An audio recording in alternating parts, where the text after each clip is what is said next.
هر کسی که ویدیو را میبینه اینجا دیروز منو تازه دوزا گرفت، اینا را 5-6 روز میشه اجازه کدام میگه $5000 $4000 باید بر ما بدی، شب تا صبح کتک میزنم. زن بچه دارم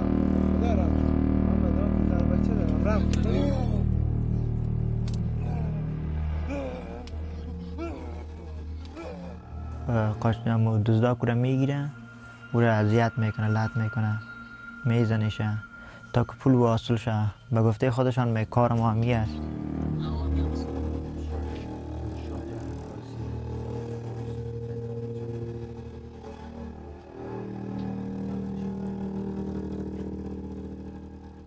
باز وقتی که ما میفتیم نداریم باز وقتی که میزد برادر ما صدای از دور میگرفت، باز برای ما میگفت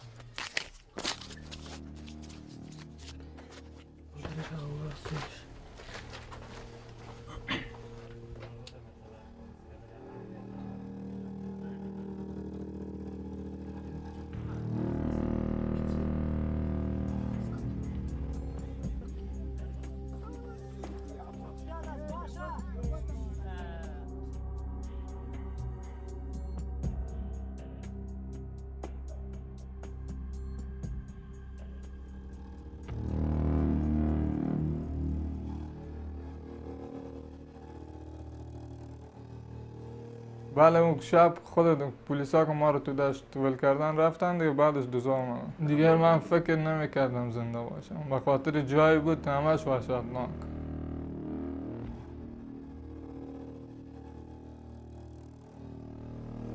بله بسیار زیاد میترسیدم، بسیار بی اندازه میترسیدم. وقت از خود قدر نمیترسیدم از می که عمل داشتم احتمالی دکتر نیست مثلا در دشت هستیم اگه کلش را بلد از کلش پیسه خور هستن.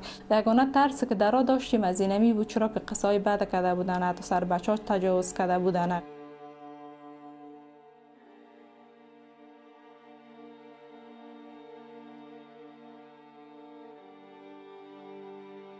دیگه هیچ امید به زندگی نداشتم چون بچه‌م هم از دست دادم دیگه. این حرفا قلبم که شکسته.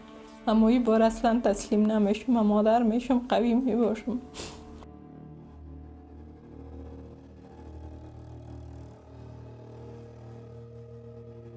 امید کو